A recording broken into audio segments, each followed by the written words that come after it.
Magandang araw sa inyo mga kaibigan. Itong ating almusalita sa araw na ito. Ang ebanghelyo natin ay Matthew 18:21 to 19 verse 1. Sabi ng ebanghelyo, Peter asked him, Lord, how many times must I forgive the offenses of my brother or sister? 7 times?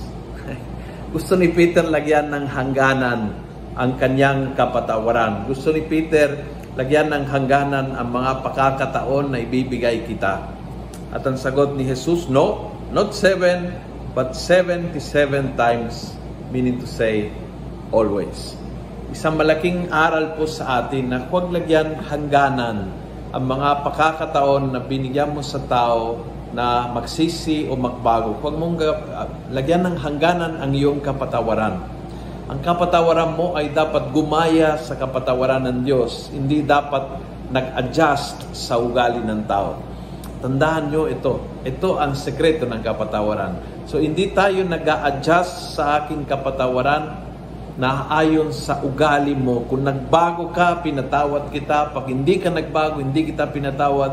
Ang aking kapatawaran na hindi tugon sa pagbabago mo o sa ugali mo, ang aking kapatawaran sa iyo ay paggaya sa puso ng Diyos.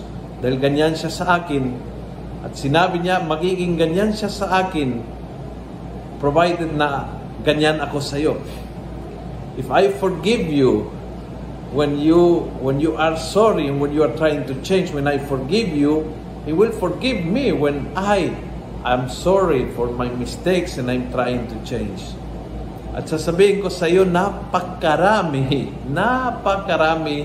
ang ating mga atraso sa Panginoon. And therefore, very inspiring sa akin itong gospel na ito. Ang kapatawaran ay hindi nilagyan ng bakuran, hindi nilagyan ng hangganan. At ang kapatawaran na hindi tugon sa pag-uugali ng tao na gumawa ng masama sa akin, kundi ang kapatawaran na ay paggaya sa ugali ng Diyos. Kung nagustuhan mo ang video ito, pass it on. Punuin natin ng good news ang social media at gawin natin viral araw-araw ang salita ng Diyos. God bless.